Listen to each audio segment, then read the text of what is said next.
வணக்கம். நான் doctor Sreekumar, senior consultant cardiologist, Kaveri hospitals, Alwarpet. இன்னைக்கு நம்ம எதை பற்றி பேச போகிறோம் அப்படின்னாக்க, ப்ரீமெச்சூர் ஹார்ட் அட்டாக் அப்படின்னா என்ன, அதை வந்துட்டு நம்ம எப்படி தடுக்கிறது அப்படின்றத நம்ம டிஸ்கஸ் பண்ண போகிறோம். ப்ரீமெச்சூர் ஹார்ட் அட்டாக் அப்படின்னாக்க யங் ஏஜ்லேயே ஹார்ட் அட்டாக் வருது. அதாவது வந்துட்டு ஜென்ஸ்க்கு பார்த்தீங்கன்னா லெஸ் தென் 45 இயர்ஸ், 45 வயசுக்கு கீழே ஹார்ட் அட்டாக் வருது. அதே மாதிரி லேடிஸ்க்கு 55 வயசுக்குள்ள ஹார்ட் அட்டாக் வருது. நம்ம ப்ரீமெச்சூர் ஹார்ட் அட்டாக் அப்படின்னு சொல்லுவோம்.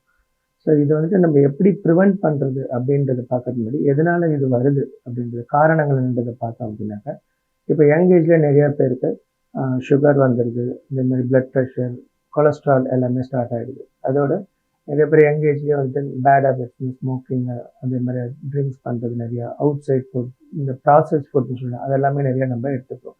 அதோட வந்துட்டு நமக்கு ஒர்க் ஸ்ட்ரெஸ் நிறையா இருக்குது. அதே மாதிரி லேட் நைட் சரியான போதிய அளவு ஸ்லீப் இல்லாமல் இருக்கிறது, இதெல்லாம் வந்துட்டு முக்கியமான ரிஸ்க் ஃபேக்டர்ஸ் இந்த யங் ஏஜ்லேயே ஹார்ட் அட்டாக் வர்றதுக்கான காரணங்கள். அதே மாதிரி உங்களுக்கு வந்துட்டு ஃபிசிக்கல் ஆக்டிவிட்டி ரொம்ப இல்லாமல் இருக்கிறது, நம்ம ரொம்ப நேரம் டெஸ்க்டாப் ஒர்க் மாதிரி பண்ணிட்டு இருக்கோம், ரொம்ப ஃபிசிக்கல் ஆக்டிவிட்டி இல்லாமல் இருக்குது, இதெல்லாம் வந்துட்டு ப்ரீமெச்சூர் ஹார்ட் அட்டாக் வரதுக்கான காரணங்கள். ஸோ இப்போ இது எப்படி ப்ரிவென்ட் பண்ணுறதுன்னு பார்த்தோம்னா, நம்ம இந்த காரணங்கள்லாம் கண்ட்ரோல் பண்ணாலே நம்ம இந்த ஹார்ட் அட்டாக்கை ப்ரிவென்ட் பண்ணுவோம்.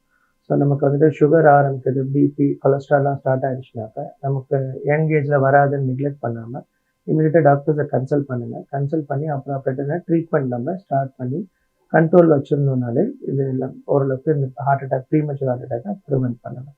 அடுத்தது பேட் ஹேபிட்ஸ், இந்த ஸ்மோக்கிங், ட்ரிங்க்ஸ், இதெல்லாம் நம்ம அவாய்ட் பண்ணிவிட்டு நிறைய இந்த ப்ராசஸ் ஃபுட்ஸ் எடுத்துக்கிறதையும் அவாய்ட் பண்ணிக்கணும். அதே மாதிரி நல்லா ரெஸ்ட் எடுத்துக்கணும், ரொம்ப ஸ்ட்ரெஸ் எடுத்துக்காமல் பார்த்துக்கணும்.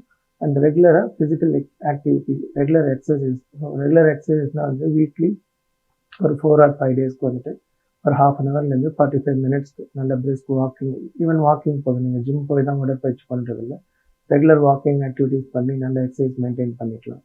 அதே மாதிரி ரொம்ப ஆயிலி ஃபுட்ஸ்லாம் குறைச்சிக்கோங்க, ரொம்ப சால்டட் ஃபுட்ஸ் எல்லாமே அவாய்ட் பண்ணணும்.